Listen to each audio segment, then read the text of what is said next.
Starting. Yeah, Oh, we're man, live. we're live. Okay. We only live once. Okay. Who's going to chair? Yaman, can you call me to the podium? Yeah, we. Yeah, man. Yeah, somebody has to call me up or feel stars. Yeah, man. Hello? Yeah. Acha, I'll Yeah. call myself up. Thank you. This. No, wait. I Let call- me do it. Okay, I call upon the Prime Minister to deliver his speech. Here. Afif, do you have the timer? Afif, are you there? You went away from people. Okay. Wait, I'm turning the timer on. Alright. Hold on. Let me know when you're ready. Yeah. And Abrar, we Yeah. keep our microphones muted, right? And for asking POIs, we unmute it and then after POI, right? No. There's a chat right there. Where? Can't hear you. Chat. Where's it? No. Pardim Bhaiya can't hear your POI, right? Exactly. Chat দেখতে পারবে না? No. It's a live debate. Damn. Okay. Hey, Alright, Abrar. আচ্ছা আফিফ যখন 3 2 1 বলি তখন দিবা ঠিক আছে তুমি কি ready Wait, Yaman can't hear us. Yeah, I'm ready. Wait, I'm ready. Wait, what? Yaman.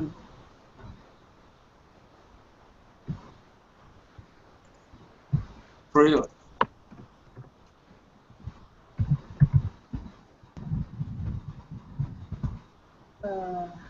Damn it. Why? Dear God. hey guys so Yaman can't hear us so now we're in a dilemma a moral quandary I think you should like disconnect and then reconnect. I need to use that word more often Which What? word? Dilemma? World. Quandary. One of our favorite words. quandary dilemma to use করে হয় তাই না আল্লাহ dilemma নিয়ে আর বইলো না Hey, Okay. Yaman. Oh, sorry. Yaman's coming back. Yeah. Oh, come on. This is why I hate online debates. আচ্ছা আবরার এই live যে ইউটিউব করতেছ না এটার লিংকটা একটু দিবা আমাকে আচ্ছা হ্যাঁ It's You not should YouTube. You should post it on the SDC group. Yeah exactly ওটা করে দাও আর কি ভালো হয় Yaman, can সবাই you দেখতে hear পারবে। us now? Yes, I can hear you guys. And Yeah. we can see you looking like a hobo. Nazar, are you sure you can go first হ্যাঁ বলো are you sure you can go first 100% ইয়া তুমি করো start করো সমস্যা নাই তো আচ্ছা দাঁড়া আমি লিংকটা দিচ্ছি এখনো মানে it's the first time I admin this YouTube page এটা দিয়ে দিলাম আচ্ছা তুমি কি এসডিসি গ্রুপে দিতে পারবা তাহলে সবাই দেখতে পারবে আর কি এখনই দিচ্ছি আচ্ছা ঠিক আছে Hey, আমরা এখন এরকম করে this is all live. People can see this again. ইয়া তো দেখছো What? Who's that? এই ইয়ামান Guy. হ্যাঁ ওই দিনের পর কি নেক্সট আর কোনো ডিবেট করছিলি ওদের সাথে অনলাইন না না আমারও না So, guys, Yeah. we begin. I didn't do any. Yeah, I did one debate and I got crashed. আচ্ছা নায়রা ওই কি যে লাস্ট ডিবেট হ্যাঁ Whatever. নায়রা কি স্পিকিং করতেছো? I'm whipping like you. Oh, হ্যাঁ আমি ফার্স্ট সেকেন্ড যাইতো It's okay, we're all Iron Man. It's fine. as much as I want to go second, I don't have the content ready. Yeah, what do you it's want? Chill alright. Man বাস খেলে কোনো সমস্যা নাই এটা Abrar. Just Yeah. Speak man chill just first ভাই থেকে পরে বাস করে You ready? Abrar. Yeah. Can you post the link on SDC group for the first Yeah. one? দিয়ে দিছে হি অলরেডি ডিড Oh, really? হ্যাঁ করছে online this Oh, my laptop is lagging. Never mind. Yeah, okay, we should start, right? Okay Okay, guys. Yep. Timer. Wait. And guys, keep your microphones muted when someone is speaking. Unless Exactly. You have And What the hell is that? Abrar, Which Who's date like is talking? that? Abrar dost, stopwatch টাইমিংটা আমি চ্যাটে লিখবো? Yeah. আচ্ছা, okay, done. চ্যাটে উল্টাপাল্টা কেউ কিছু লেখো না। Yeah. Keep your microphones muted, everyone. Cool. All right. Tazwar, you're the chair, so call the speaker or whatever. Password? হ্যাঁ আমি আছি আরে, okay I call keyboard. upon the prime minister here Abrar 3, 2, 1. In the status quo, total welfare spending in the United States of America amounts to over $1 trillion every year. That's over $20,000 for each and every 4 people in the United States of America. Even if it sounds great, unfortunately, not only has this massive spending not solved the problem of poverty, it sometimes makes it worse. To tackle this sort of massive problem, a basic income guarantee, state-provided guaranteed minimum income would be set. What will this do? Guaranteed minimum income will ensure that each citizen has an income sufficient to meet their basic needs. The money would be given regardless of whether recipients are working or not, regardless of whether they are willing to do it or not. We can characterize this in 3 layers. The first layer is the world will be less paternalistic. Behavior by an organization or state that limits some person or group's liberty or autonomy for what is presumed to be that person's or group's own ground. This will not occur at that same extent. The second layer is it will be less bureaucratic, relating to business of running an organization or government overly concerned with procedures at the expense of efficiency or common sense. The third layer is more fairness, not unjust, rather legitimate and trustworthy. Politicians will have more political capital because they've given spending autonomy to the citizens. Moreover, we can explain why it's better than welfare benefits, the other alternative. Because guaranteed minimum income is simple. To administer as everybody gets the same amount. You do not need a complicated bureaucracy, it's simple for recipients as well. In the status quo, welfare recipients find it difficult to even figure out which benefits they're eligible for, and receiving those benefits requires filling out a lot of different paperwork and forms, which deters many of them. So, however, with basic income, all people would need to do is check in a cash check. This severely complicated procedures currently embedded in the status quo, it makes life difficult for people who already have a difficult time just making ends meet. Moreover, I would like to add that when you give people basic income, it gives them more freedom. This spending autonomy that we keep talking about, it is very essential because the different or individual needs that people have, they need to be addressed on a more specific level. So the thing here that should come to light is that when somebody has a unique nutritional need or when somebody needs a lawyer immediately, what happens is if they have a food stamp or if they have housing stamps, what happens is they can't get a lawyer. Can you go up to a lawyer and say, look, I need to be defended in a criminal justice case. Will you take my food stamps? No, that lawyer is going to reject you. And what about the public defenders? We analyze this by saying that, look, public defenders on average have 7 minutes to spend on each case. So what happens to these poor people is that they can't properly get representation in court. And since they don't have the legal specialty to defend themselves, they often have to plead bargains. They get plea bargains. And what happens is they get a permanent criminal record, which reflects poorly on them. And they have to keep they keep claiming welfare and they keep staying in the claimant count because these people can get their own jobs. Analyzing this further, in the status quo, government gives housing vouchers or food stamps. You have to use these benefits or what the government thinks you need. If you look at the Soviet model versus the capital or laissez-faire model, you know the pricing mechanism works more efficiently because of this simple reason. It has 3 layers, and I'm going to analyze this further. There's the rationing effect. When the price mechanism rations goods, it's because the demand and supply are in an equilibrium. So if the government wants to falsely create demand based on statistics they think are true, like they assume that this is what people need, then they manufacture that demand without consulting these people. This is very poor because certain people have certain choice preferences. We do know that Indian people tend to like spices more. We do know that certain American people find, certain French people like bread more. So when you give everyone the same food, what happens is you're not catering to their individual expression of freedom, or you're not catering to their individual needs. Moreover, for example, if somebody wants to prioritize their education over their other living expenses, who are we to say that no, this isn't necessary? When you give them state-regulated homes or when you give them state-regulated food, you're not allowing them to micromanage their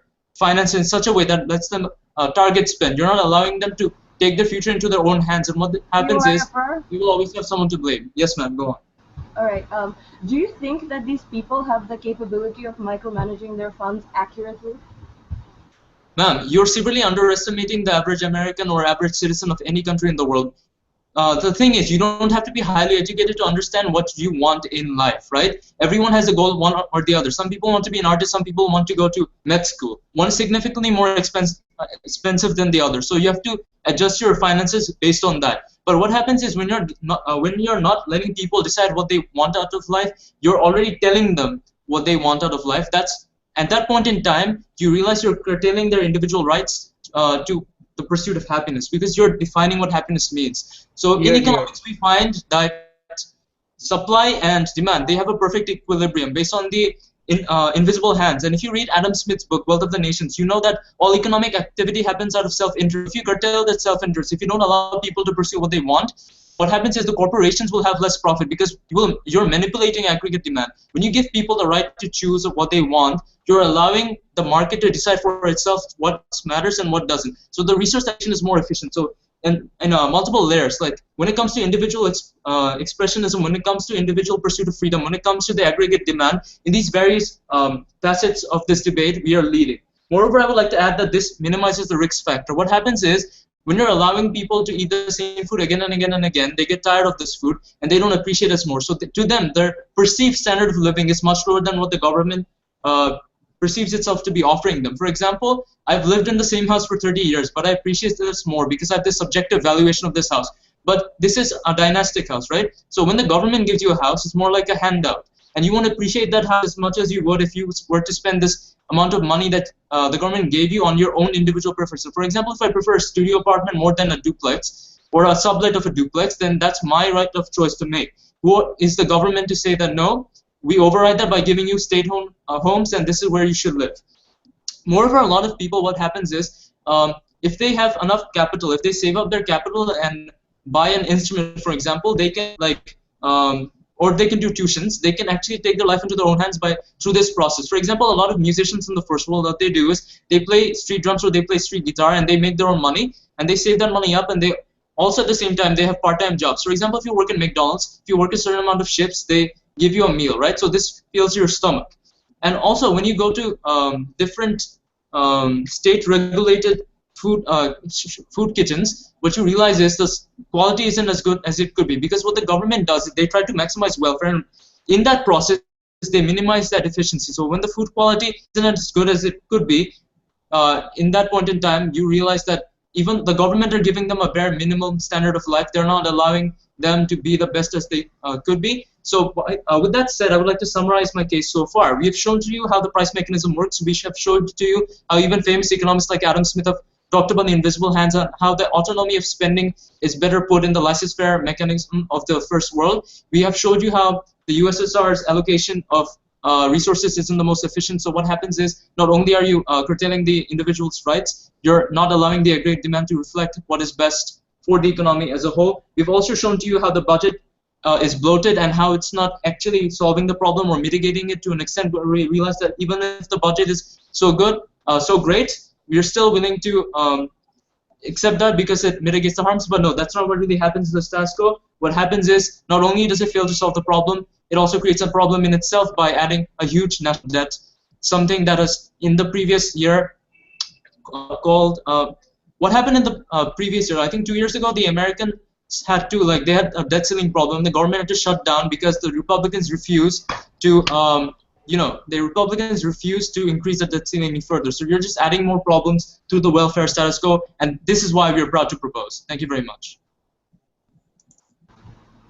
Here. Here.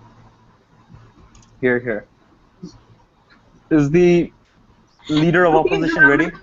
Please remember to mute this time. Tazwar, I will kill you if there's a baby making that awkward noises. I'm gonna mute him myself. Yeah. Take that, little bitch. Okay, Yaman. আমি কি বেশি বাজারে কথা বলছি? Like I should have focused more on individual points and just অনেক কথা বলবো. Okay, after Abra, check the SDC2 group. ওখানে কি বলছে? আচ্ছা. Okay, Yaman, I think we should. Yaman, give me 1 minute, man, please. Afif, তুই যে পয়েন্টটা বলছস সেই জিনিসটা তুই বলিস। আমি তো third speaking করব আজকে for today. ও, আমি ভাবছি সেকেন্ড স্পিকিং করবি। আচ্ছা ঠিক আছে। সেম করতে চাই বাট প্রিপেয়ার্ড না। আচ্ছা ঠিক আছে, থার্ড হইস। নায়রার কি হইছে তো? নায়রা কিছু একটা খাইছে অবশ্য। মানে আচ্ছা ঠিক আছে। হ্যাঁ জি আসতেছে। ওকে। ইয়ামান দোস্ত একবার সব বললে কিন্তু তাহলে সেখানে কোনো কন্টেন্ট থাকতো না। দেখে আমি সব বলি। হ্যাঁ আবার তাহলে আমি তোমাকে ওখানে বলতেছি কি বলা লাগবে। ওয়েট। না ওয়েট। আর ওই জিনিসটা নিয়ে না ফোকাস কর। ওই জিনিসটা বলিস না। করা উচিত। না ওটা এখন কেমনে বলবো? বলতে পারবে। ও এটার জন্য অলরেডি একটা অ্যানসার দিয়ে দিছে। This is Cartoon this has is to not. listen to all of this, you know. আচ্ছা চ্যাটে বলো মানে কি what do you want me to tell, আমি নিজের মতো করে বলে নিব, আমি তোমাকে বলবো কি বলবো, ডোন্ট ওয়ারি। আর যেমন তার মাঝখানে স্পিচটা দিতে থাকো।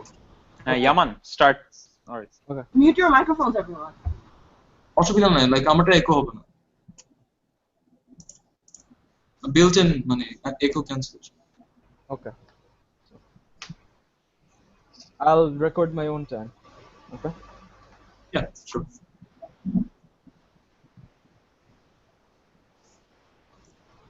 I'm surprised by the lack of understanding that side proposition has as to what welfare is.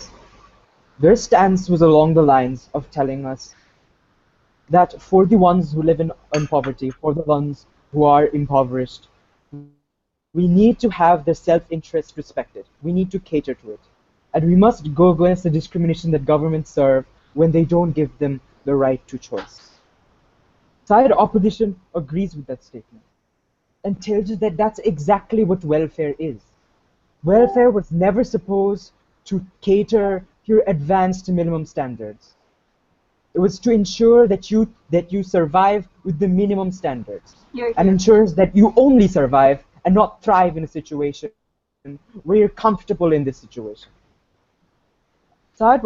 The main principle that side opposition believes is that we also want to help and protect those of the vulnerable groups, as Abra pointed out, those who are unemployed. However, we need these people to understand that welfare of any sort, be it UBI, be it welfare system in general, in the traditional sense, are not a permanent solution. Rather, they should always be actively trying to contribute to the economy. Hence, the criticisms are welcome for the system. It's not supposed to support you 100%, but only supposed to be a safety net for you to survive and get your food on the table.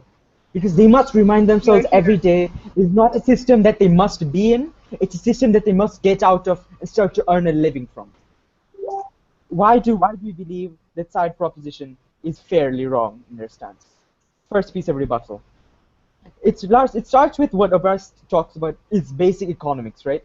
He says that in economics, and what the author talks about, is that you must cater to what people demand instead of manufacturing it for the people and then buying it for them. First, thing is, we don't stop from people doing that, right? Because people are free to earn their own money when they're employed or when they want to be employed, and then buy that money and then manufacture the demand and tailor their wishes as they like when they earn when they earn wages, right? Secondly, the money that you give to these people is money that you manufacture as well. Because the money that you give to the poor is money that you would give to the state services that give you the houses, that give you the food. So what you do is only transfer the demand. You're not increasing the demand, you're not decreasing the demand, you're not changing anything. Instead, you're keeping the system as it is. Secondly, you talk about respecting self-interest. You talk about not going against discrimination, about us not going against discrimination, and we must fix the discrimination the governments do when they interfere with the right to choice. We tell you that that's exactly the point.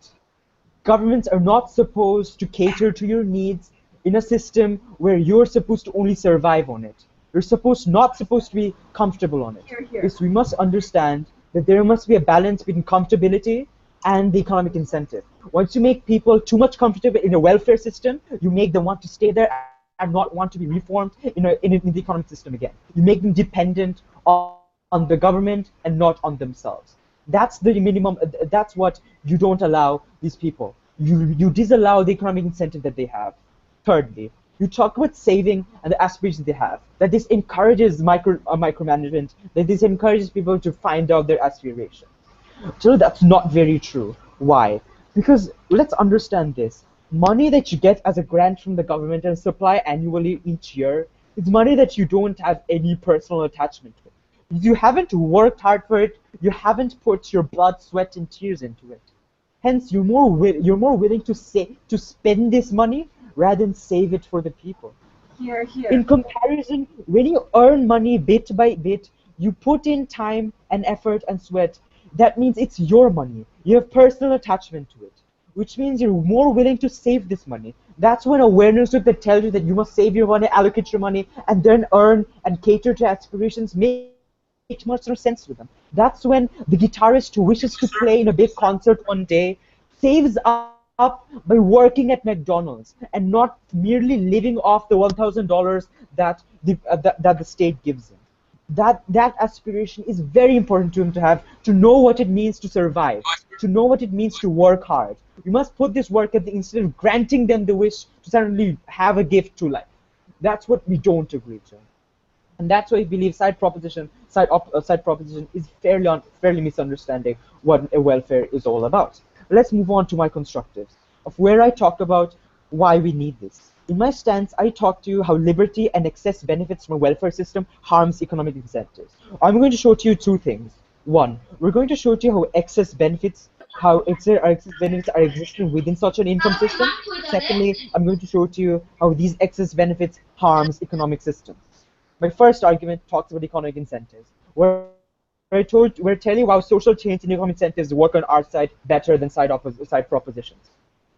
Now we must understand the unemployed and the poor who are able to work must have incentives to re-enter the economic system and want to earn a job, but also simultaneously have a safety net to fall back into. This means that when they are unemployed, they can't be made too comfortable in a system where they're okay with saying that, hey, I don't want to work anymore. Hey, I don't want to go back into the job at McDonald's because the government is giving me all the things I need. The government is giving me the bit to save up and buy the luxury that I want to. This is the luxury that he would have opted if he had a job. He doesn't need to do that anymore. He only saves up on the money and buys the luxury anyway. This makes him very comfortable with the situation and very unlikely to come back. Not taken, sir. What we do is what welfare keeps that balance, right? Welfare doesn't cater to the advanced need of liberty. It ensures you have the minimum basic will utilities like food and shelter to survive. It ensures you have the minimum standards. Hence, we understand their flaws and they generalize and government discriminates it. But that's the point. We need the people to remind themselves that they must not be in the system. They're not supposed to cater to your needs because that's what you're supposed to do. You're supposed to cater to your liberty by earning an income, by showing to the people that you have the skills required and you have the skills that are in demand, and that you use your skills to earn an income, and that's how you contribute to the economy, and that's your economic incentive. That way you work hard and you're on the constant lookout for opportunities. And when life is treating you bad, that even if you're in a welfare system that treats you bad, you will have the incentive to come back into the system because the welfare system isn't treating me good. Because it forces you out of the system and doesn't make you want to live in it. And this is why I believe the economic incentive on our stance is better on our case. What does it also do? This system doesn't allow you to save or to be lax on this system. It's a 7th minute, sir. It doesn't allow you to save, which means it doesn't give you the luxury to, let's say, buy the premium sort of goods, right? This ensures that you don't have the excess demand that you want. It doesn't help you get spoiled by the system. What we do is set a narrative that you must work hard. It's the 7th minute, sir. You must set the narrative, right? It sets the narrative that you must work hard in life to help your family and friends instead of depending on the government. This gives a precedent for everyone, including the disabled, to know that no, you can't be relaxed in the system. You can't be muted. That you can't stay and live off the government funds. You must get off your ass and start working. You must get out of the system that is discriminatory. You must get out of the system that's harming you so much. That's a precedent that we set, that's a narrative we set, and that's the narrative we prefer. Instead of making these people lazy, instead of making these people comfortable in the system, we don't want them to be, and we don't want to be dependent on. Which is why we proved to you a side conversation that excess benefits are existing in the economy and it's making people lazy. Secondly, how we showed you how these excess benefits harms economic harms. And on our side, we showed you how the welfare system ensures that there's a balance struck and ensures that that there are no excess benefits to harm the economic incentives and ensures that they do get the internal incentive to be okay and come back to the system. Thank you. Here. Okay? Yeah. Afif, are you there? Yes. না শুনতে পারতেছেন Yes. আচ্ছা আফিফ তুমি কি আসো এখানে? Yeah. আচ্ছা, could you give me like 1 minute? I'm gonna organize my referrals. Sure. Why not?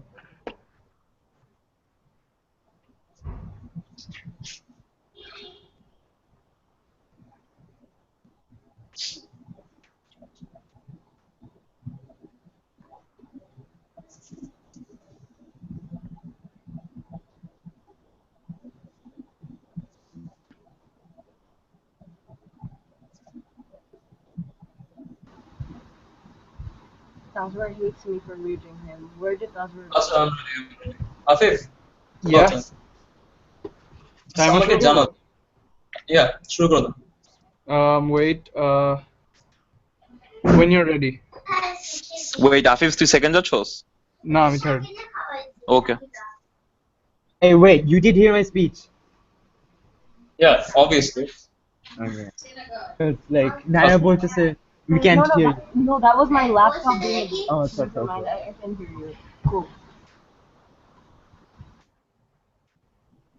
3, 2, 1. Side opposition completely fails to understand the merits of the autonomy of spending. It gives you the chance to learn how to strategically invest. And even if they argue that these people are incapable of strategic investment, then we beg to differ on the grounds that community colleges are readily available. Even in Bangladesh, there's open university for people that couldn't get the best of education available to them when they were younger. There are universities like that, ready to teach them how to make the most out of their lives by making the best choices available to them, or at least seeing the choices that were always available to them that they didn't realize were there. So what our side proposes is that we will also add very cheap, as little as $5 to $10 programs, the autonomy of spending and how to best utilize the money that is given to them by the state. The state realizes that just giving away money is a bad idea. You have to tell people their unique capabilities and the capacity to be so much more than they are now. So obviously we're going to incentivize them to make a better standard of living than they have right now. Yaman has failed to show us clearly how this cushion effect or these safety nets will automatically disincentivize them and stop them from getting better. He has kept talking on again and again and again about how these safety nets on their side are not so good that people would be stagnated and they would like stay there forever. We beg to differ on the grounds that look, what you're doing is you're giving people food stamps and you're giving them temporary shelters, often in places that are not as good in socioeconomic circumstances. For example, what you're doing in the housing sector is you're segregating these people to a less expensive neighborhood where people who are in similar circumstances to them are. What happens there is there's an oversaturation of people looking for work and they fail to find it. What we're doing is we're giving people the key to their life. We're allowing them a certain amount of money, minimum by that. We're not giving them the ability to buy a Lamborghini Gallardo. We're really giving them the ability to be better than they are right now. We're allowing them to invest strategically. What do we mean by that? We mean exactly this. We mean that we are allowing these people to sublet a home, if necessary, in a richer neighborhood, which offers better jobs, a better education. And you do realize that public education sectors are for welfare maximization. So these public healthcare or public education sectors in richer neighborhoods will not automatically crowd out these people. No. So what happens in their model is, although they do have a safety net, this safety net does not ensure the autonomy of spending. This safety net does not allow a future prospective art major or prospective, for example, curator to pursue their passion. It forces them to get very pragmatic jobs, and it forces them to like throw their passion away in exchange of a life that to them may be very gloomy or not as good as it could have been had they pursued their passions. How does our model ensure that these people that want to pursue the arts can do so without fear? We're giving these people a temporary benefit. So what happens here is that while they're studying an art major, they can get one less shift at a job they're working at, and they can focus on their studies in order to maximize their CGPA. What Yaman's model fails to realize is that even if you give a person a reasonable home, and even if you give him bread and butter every day of his life, he can't have the capital to invest on an education. So when we allow that person to choose a significantly smaller home, when we allow that person to create a budget for his, he can focus on his education, and this art major can actually get his dreams done. This art major will live the American dream in that he will live a significantly better life after the tenure of his education is over and truly pursue his dreams. Yes, sir, take it. Sir, you do realize that students don't get welfare funds, right? Sir, you have to realize that this is about a guaranteed minimum income to people regardless of their age. So if you read the motion correctly, you would realize that isn't a problem, and you brought UBI up yourself, so you should have actually understood that. And having said that, I would like to tell you something. when you're giving people, regardless of their age, the capability to take life into their own hands, the state doesn't have to be such a big actor. When the state doesn't have to tell them that, look, this is your essential component and this is all you'll ever be. The accidental components don't matter. We are defining your essence. We are going to decide as a state what is important to you. That is the type of state we oppose. Yes, we're not saying big government itself is bad. We are saying that this particular symptom of big government, which determines what a person wants out of their life, is truly abhorrent in that it curtails an individual's autonomy, it curtails the individual's passions, it curtails them from living a life that they truly see worth living. So we don't support a world where individuals um, they basically die at 25 and they're buried at 75, as Benjamin Franklin said. We don't support a world where people are there at the threshold of the bare minimum again and again and again. We don't support a world where people hate the food that they eat and they hate the homes they live in because it has no subjective value to them. We want a world in which people can actively take things into their own hands, and we can ensure this through awareness programs, through community colleges that offer $10 courses on weekends no less, or at times which allow people who work several shifts and have to support their family to attend classes. So under our model, we allow these people to get a significantly better life. So you've talked about how our system doesn't incentivize people to be better than they are right now, but what you fundamentally fail to understand is that people will always want to be better than they are right now. That's how the hedonic treadmill works. That's how we're programmed as human beings to work because of natural selection. We're never satisfied with what we have now. Our expectations rise in tandem with our current socioeconomic status, and that is what drives us. That's the fuel that drives a society to be better than it is now. And that's why we don't have an innovation gap, because we don't allow ourselves to get stagnant in a particular moment in time. We are always working harder and harder and harder. And when we have the ability to choose smartly for ourselves, when people are not making our choices for us, that's when we know that this life that we are living, it matters. How would you feel if the choices you made in your life were nullified and somebody else made those same choices for you, and they were significantly worse than the choices that you would have otherwise made? You would feel really bad, and you would feel that your circumstances in life were not altogether your fault. Now, we all know about the lottery of birth, and it's a very common argument. So how does our model ensure that it is more equitable for everyone? We ensure this is equitable for everyone because we don't go full on means. We give everyone the capital they need to significantly improve their lives. Moreover, we minimize the risk factor here. When you give people a home and when you give them bread, what you fail to also see is you're not giving them the ability to look after their own unique suffering. For example, a patient who is unable to move his legs in a wheelchair, when he goes to a state-regulated home, there's no guarantee that the state-regulated home has a wheelchair, has a, that wheelchair, any lift for wheelchairs or disabled people. So those are things that the government have to look into. Maybe they can add that in the future, yes, but the problem is when you allow people to do that for themselves, they don't feel like they're being pitied. They're allowed a sense of human dignity, and that the government has given them the right to take it into their own hands. And look, this isn't like we're always going to give them this money. When we take courses in community college, we're allowing them to catch their own fish. We're not handing them fish again and again and again. When you're giving people food stamps, it's as if saying that these people will never be able to do it for themselves. They'll never be able to provide for themselves or for their families or be able to have their own characteristics as an individual. And we believe that any society or any government that undermines the essence of a person is not one that deserves to be supported or claim to have the mandate of the people. That is a communist government. We live in a neoliberal capitalist society, and that is why we are extremely proud to boast. Thank you very much. Here. Woohoo! Wow. Yeah, man. Hey, right? Yeah.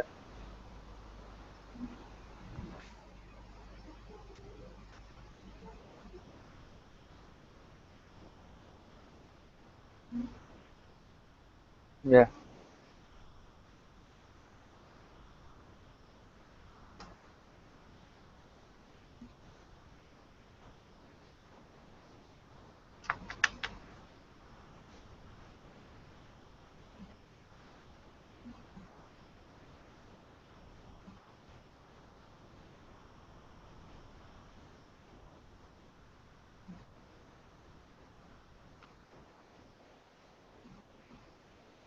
Yeah.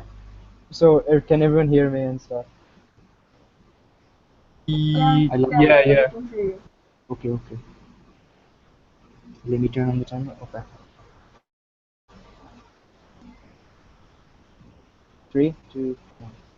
I love how side proposition ignores huge chunks of my speech and dismisses them.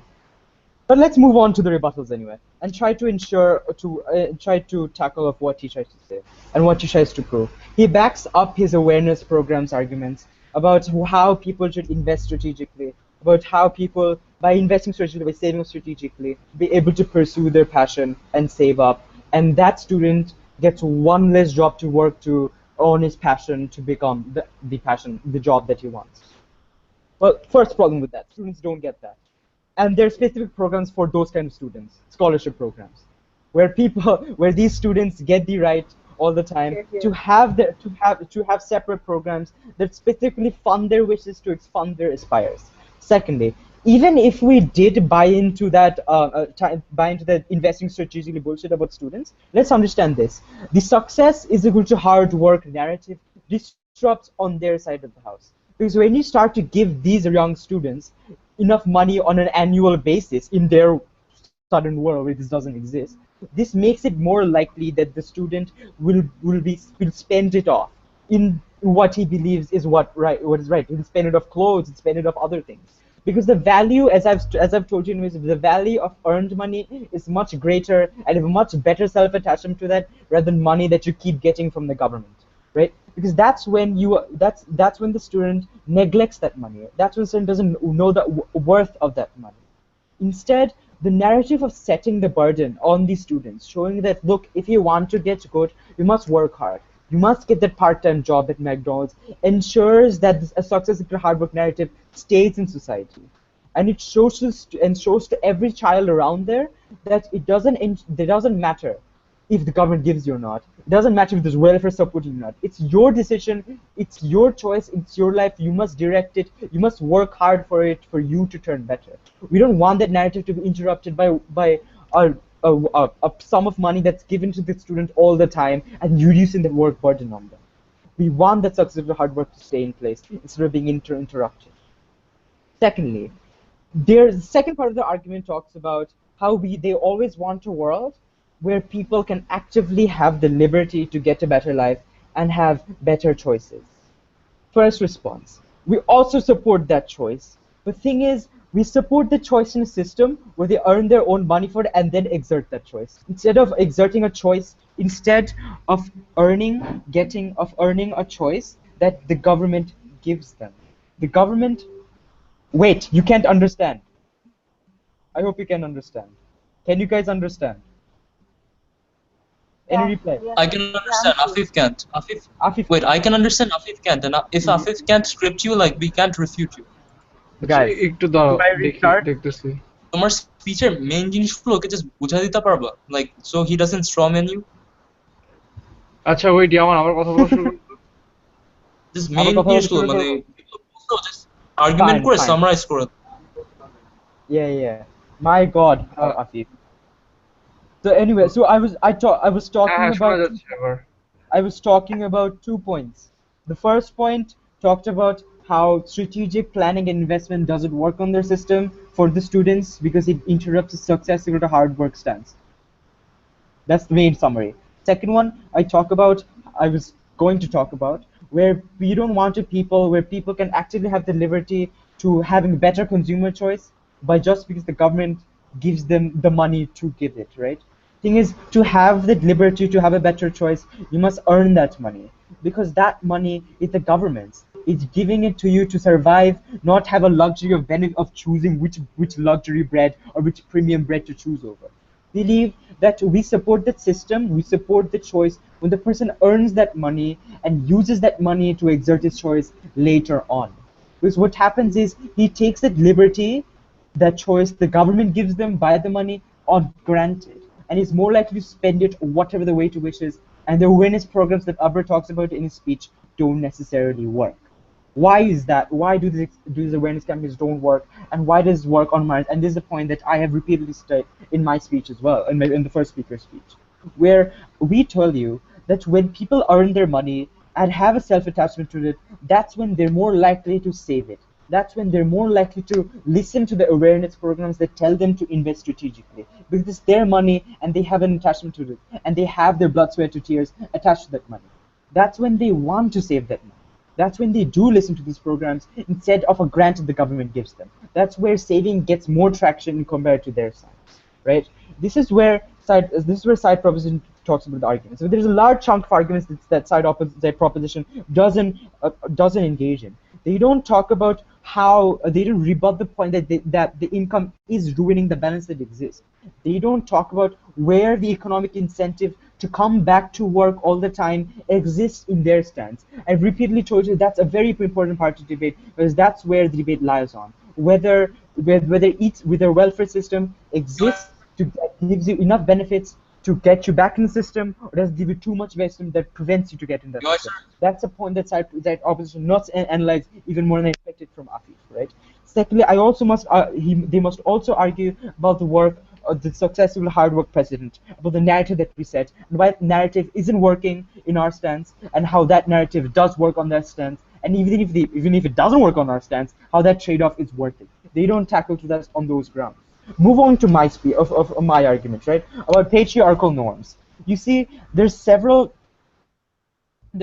arguments. There's several problems within the status quo, right? Where, for example, the woman works hard in, for example, the garments industry, and is dedicated in sending parts of her money back to the husband or family, whatever money she earns, right? And this means that funds from the government that she gets, even with the meager income that she works below the poverty line, also gets sent to the husband, and she doesn't get that. She gets the full benefits of that person, right? Secondly, there are also people who are victims of loan sharks, victims of racketeering, where third parties can claim the money that the government gives them, which means this money can be stolen from, that this money can be taken away from them, and they cannot be guaranteed the minimum requirements that side proposition talks about. Instead, we do guarantee their own status, because food tokens and food vouchers can't be exchanged neither, because they're allocated to specific individual society.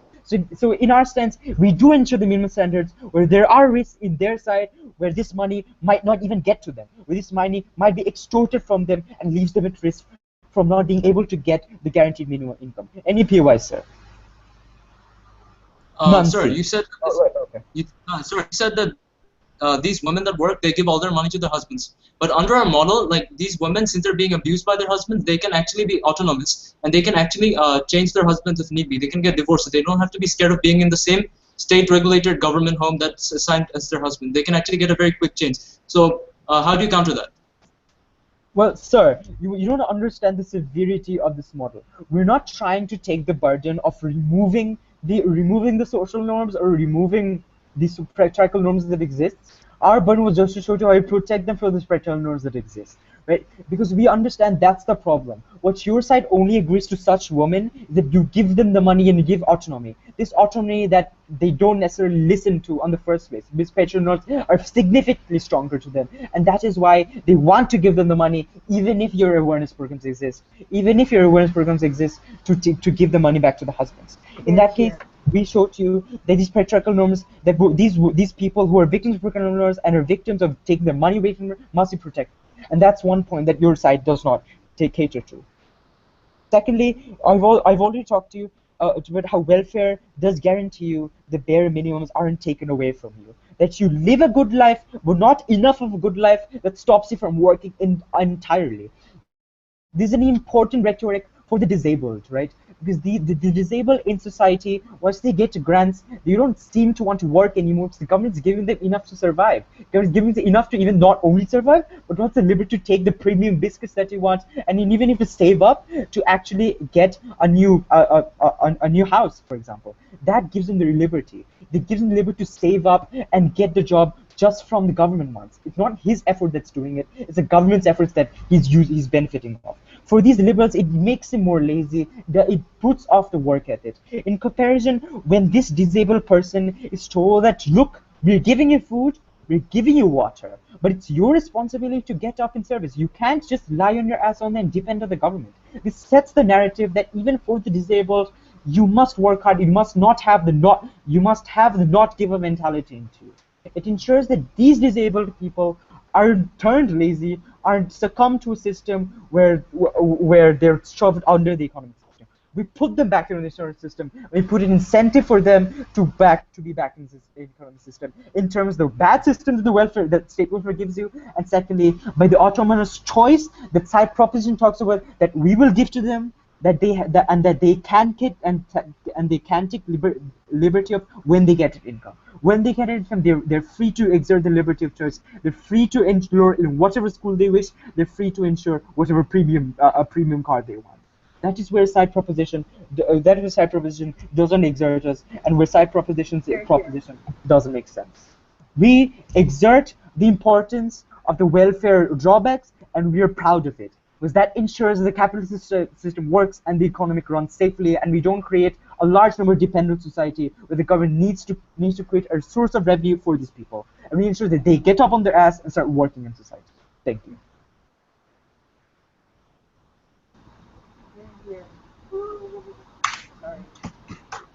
Acha, Afif, Aso. Check the chat.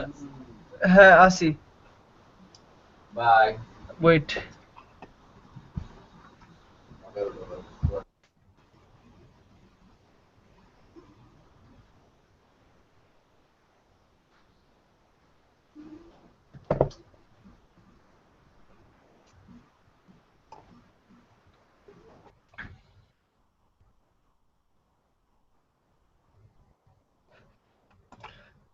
আচ্ছা, so wait, একটু পর শুরু করতেছি. Give me 1 minute.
হ্যাঁ guys, শুরু করব?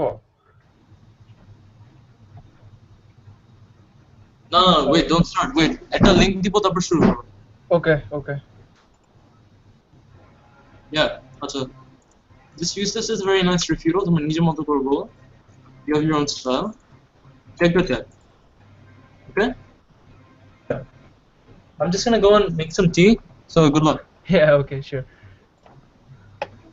Please, মানে একবার হলে এটা mention করো, ঠিক আছে? Yeah, sure.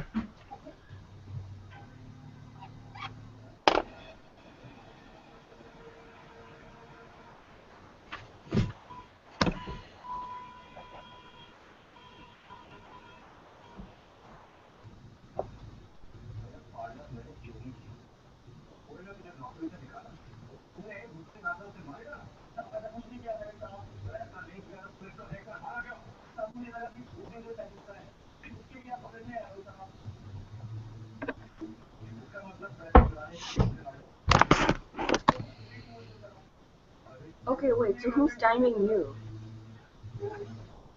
I have a timer. Yeah.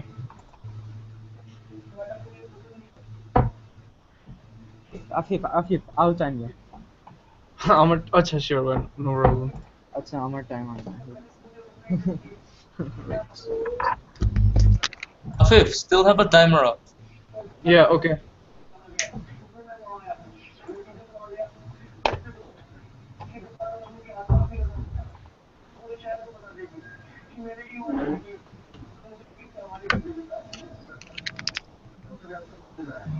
Hey, Afif. Yeah. Go on. আচ্ছা, in literally 1 minute আমি শুরু করে ফেলবো. 1 minute? 1 মিনিটও না.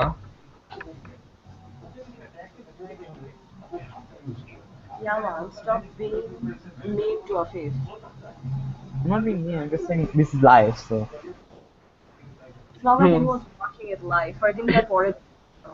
হ্যাঁ Anyway, Yeah, but it's, like, it's you good will if you see hurry. Because it's very late. আচ্ছা, the least we could do for Fardin ভাই is tell him like কখন speech শুরু হয় কখন শেষ হয় এরকম করে Right. সবারটা মানে কম্পাইল করব তারপর Yeah. দেখব অথবা gonna be mad.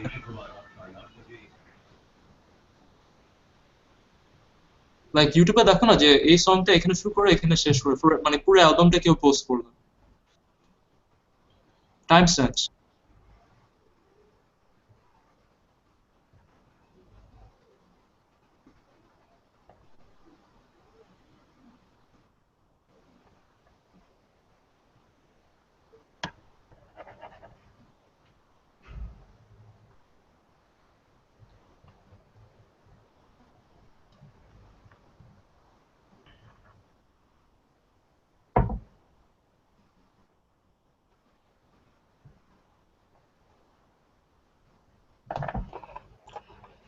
আচ্ছা গাইজ হ্যাঁ সবাই আসো yeah হ্যাঁ আমি তাহলে শুরু করতেছি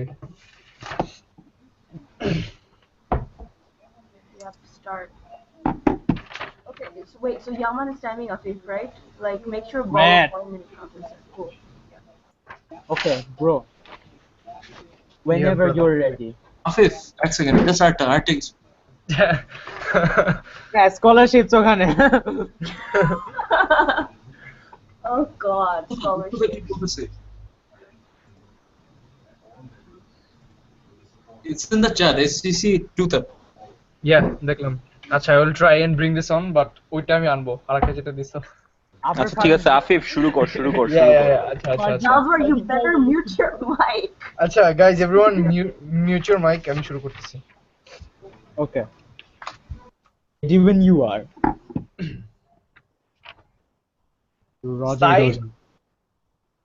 Side opposition looks at the individual needs of people as well as looks into the long-term future of people under the poverty line.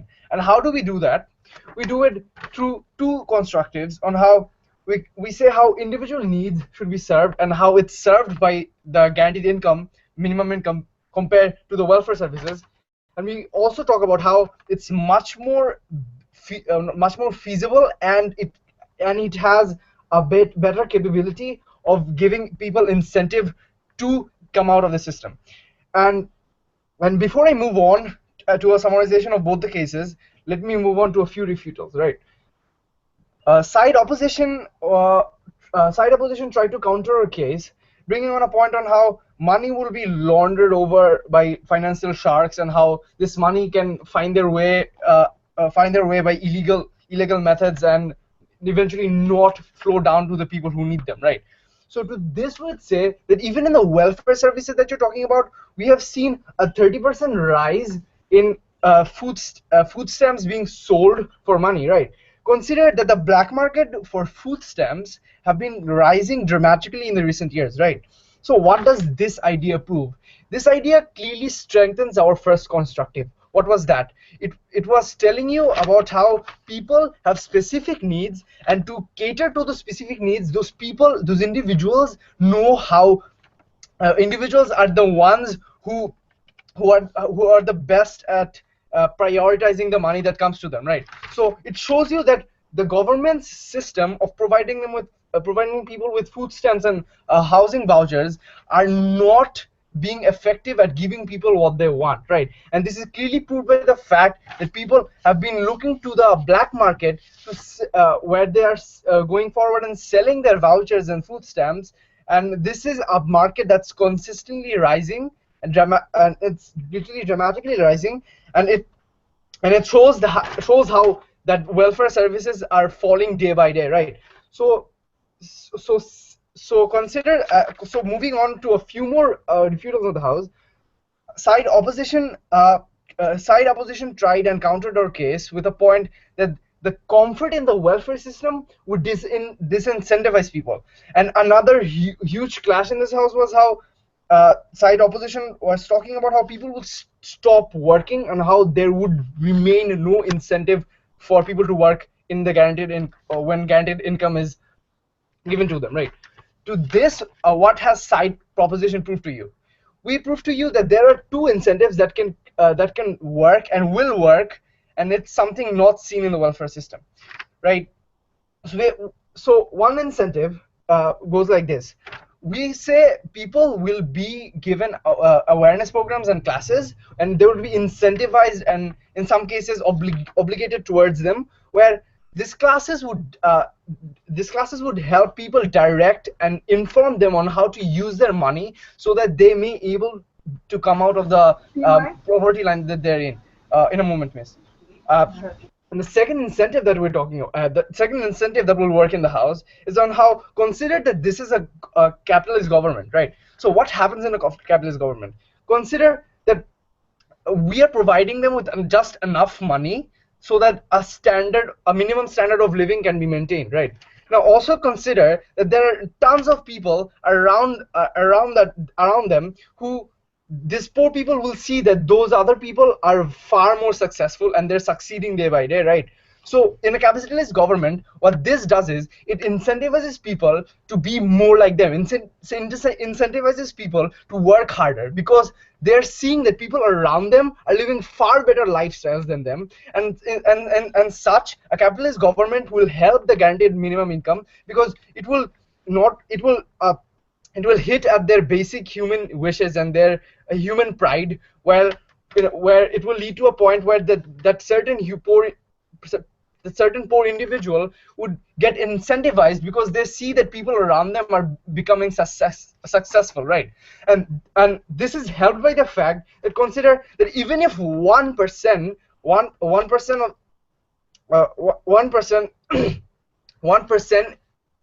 comes out of the poverty line because of the guaranteed minimum income that they have received, right? So consider, even when that 1% of people come out of the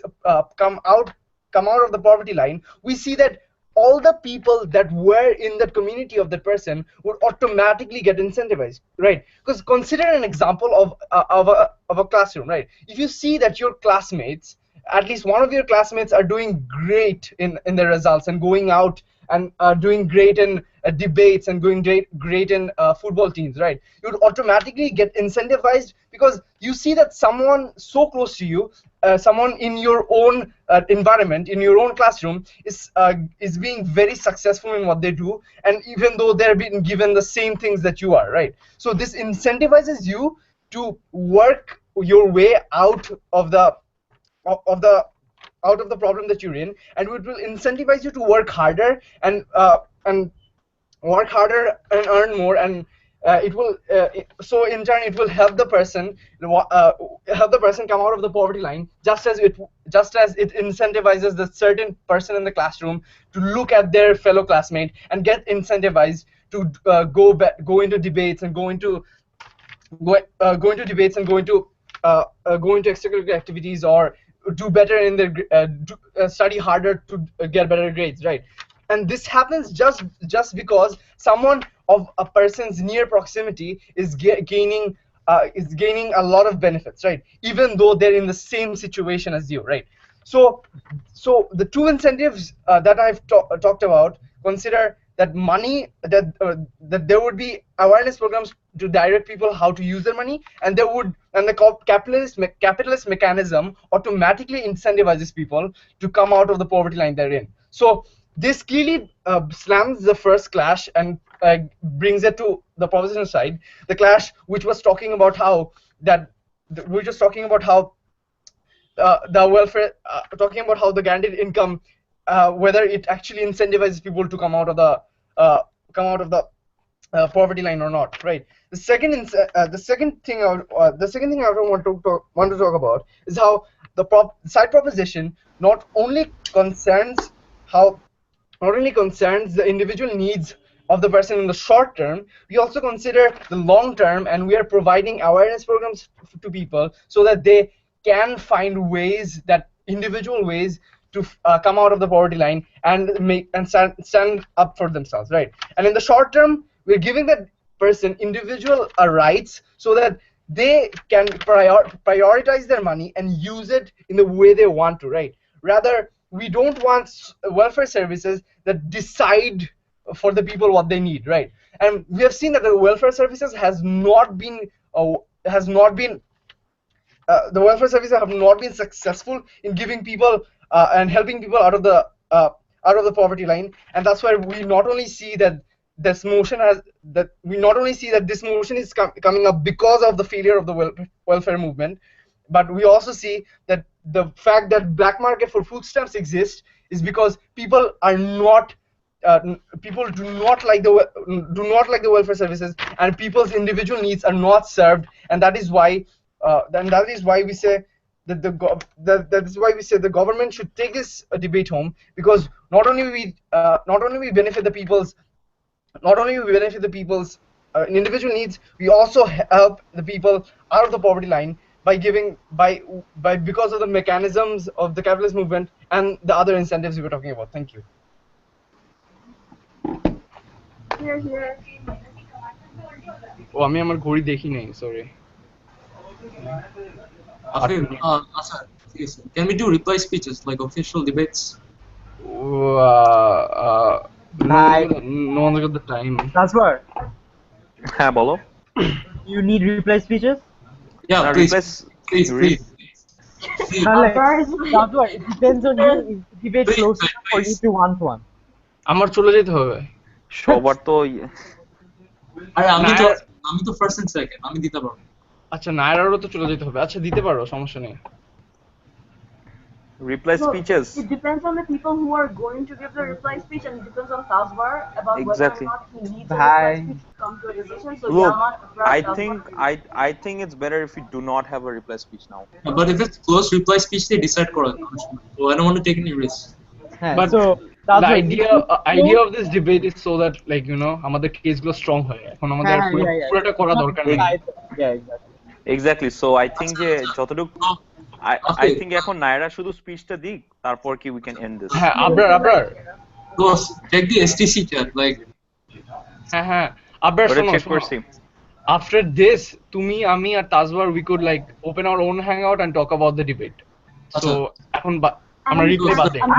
Naira কি কথা বলতে দাও? so the reason I told you to debunk that specific point is because it debunked a part of her case. আচ্ছা, I think Naira can start her speech now.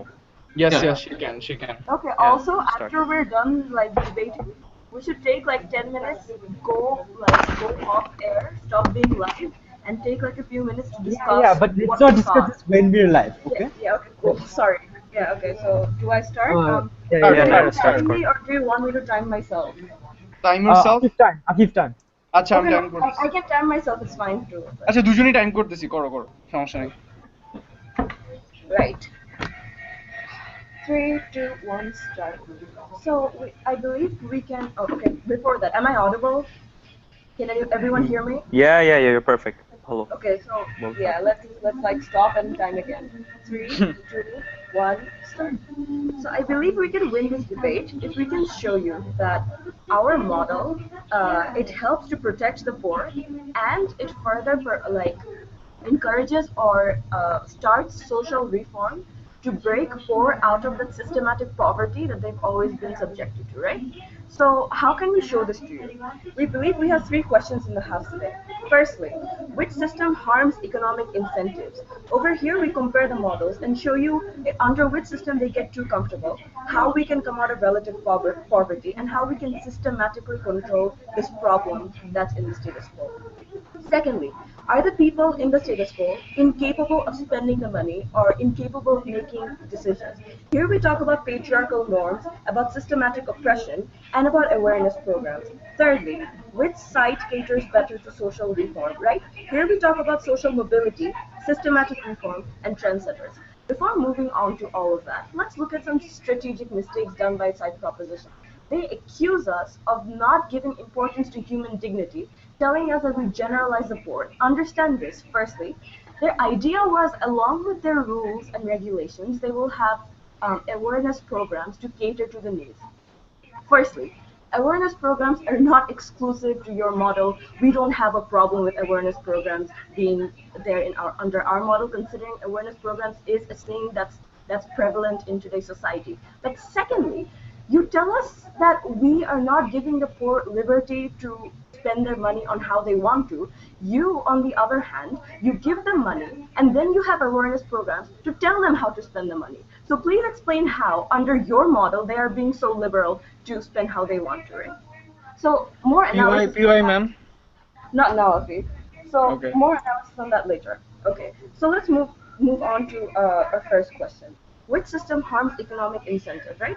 Understand that when you get too comfortable under a model, when you are continuously being given money by the state to spend however you want it, you are Yeah. less likely. Hold on a sec. Let me finish this, and I'll take one of you, right? Okay, so understand this. When you get too comfortable under a model, you're less likely to be economically incentivized to go out and get a job. Now, how does economic incentivization or work better under our model? We tell you that when we give the poor a loaf of bread that they can't save, and then they eat it up, they realize the value of that loaf of bread. Either that, or they get bored of a loaf of bread and they tell you, hey, we want better food on our plate from tomorrow. That is the kind of mindset that works on their favor and makes them want to get out of their homes to get a job so that they can be more economically solvent, as opposed to giving them money annually, telling them that you can spend however you want to. Understand that when that money is not your hard-earned money, you are less likely to spend it on more useful things. You're less likely to micromanage it for useful things. You're more likely to spend it on a whim because this was not your hard-earned money. Hence, we believe economic incentives work better under our model. Secondly, we tell you, welfare is not a perfect system, and we agree to it. We understand that there are criticisms of welfare, but you see, we're trying to provide them a temporary solution so that they can work on it and get their own jobs. We don't want them to thrive off of welfare. That was never the point of giving them this in the first place. So hence, when they're not satisfied with the welfare they're getting, they can always be incentivized to go look for a job and then get that money and then strive to make their dreams come true or follow their aspirations and dreams, which we have no problem with. But understand that the moment you replace welfare Why, with ma'am? GMI is, hold on a sec, is when this incentivization stops. Yeah, go on. Ma'am, the whole reason there was a recent debate about the minimum wage was because even after having a part-time job, people could not survive on welfare alone. So how do you like refute that? Okay, firstly, if the market system is a problem, then that is not exclusive to our model either. Even after getting a guaranteed minimum income, people can still be unemployed and people can still have problems in the job market. That is not a problem that is exclusive to our model. And we don't take the burden of proving that, right? So let's move on to the second idea in this debate. Are people incapable of spending the money? Here we talk about all sorts of different ideas about patriarchal norms and families and systematic oppression. So let's investigate that one by one. Let's talk about awareness programs first, right? We don't have any problem with awareness programs, considering that we would love to, create precedents or tell people or educate people about a lot of different ideas that the conservatives don't believe in. We would love to do that. But understand this idea is not something that only works under your model, as we would welcome it. But on a secondary level, we tell you that your stance, albeit it's contradictory, since you say you give the poor liberty, but you tell them how to spend the money anyway. Despite that, awareness programs are more likely to work under our model. Why is that so? Understand that when these people have welfare benefits, or when they're dissatisfied by their welfare benefits, when they have jobs and then they earn that money, they are more likely to opt into the awareness programs that tell them how to micromanage their funds of their own hard-earned money and not the money that was given to them by the state, right? Awareness programs and ideas of how to micromanage your funds work better under our model in that sense. Secondly, we tell you that giving these people money is severely harmful in the sense that you need to understand how these people work. If we go into or dive into the idea of patriarchal norms that are prevalent in those conservative societies, you see that the money will most probably always be regulated by the head of the family. In patriarchal societies, that's most always the father. So when that person in a patriarchal society regulates where the money goes and how to spend it, they're less likely to invest in things like education, especially if it considers daughters in those poverty-prone areas, right? So we understand that is a problem. And secondly, if you perpetuate your ideas about liberalism through those awareness programs, they're less likely to get into the heads of the poor because that was the money that you gave them. You gave them liberty to spend the money the way they want to. Now they're less likely to opt into your ideas of how to spend those money because, well, sure, you can tell them how to micromanage their funds, but you can't monitor them and make sure how they spend it. Hence, we believe that instead of opting into that system in the first place, we don't give them GMI. Instead, we give them welfare benefits, we give them nutritional benefits, and we give them housing vouchers.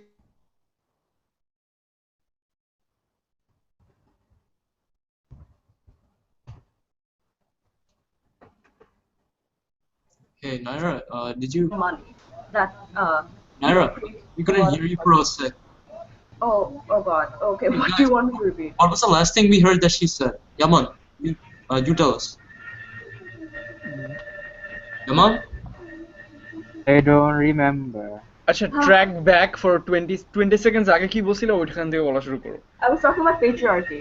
হ্যাঁ ওখান থেকে শুরু করো Okay, so understand this, that in a patriarch, okay, did you guys hear the part about, like, you know, investing for daughters' education and, you know, the money being controlled by the father and all that? Yeah, we did. Also in Yaman's speech, so no problem. Yeah, okay, cool. So, see, that is the kind of systematic oppression that we don't support.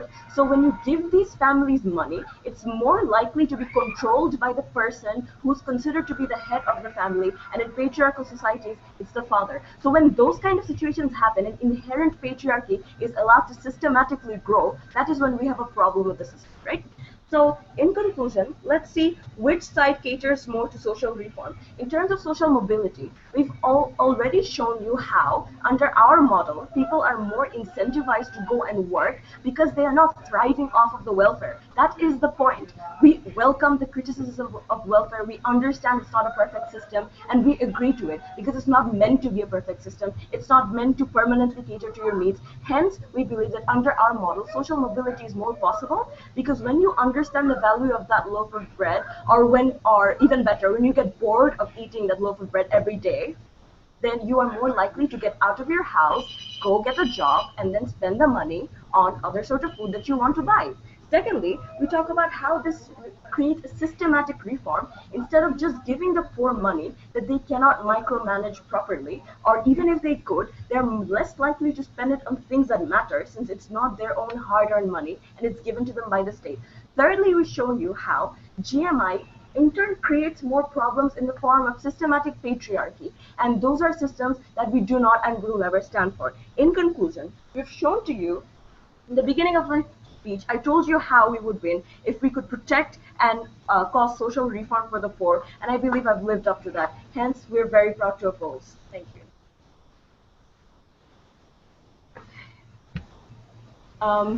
So Here. If anyone, I might have timed wrong a bit since you like asked me to backtrack 20 seconds, so I really don't know how long. No, we don't mind. We make an exception. Technical difficulty হতে পারে ব্যাপার না আর offline যাচ্ছি যা Yeah, yeah.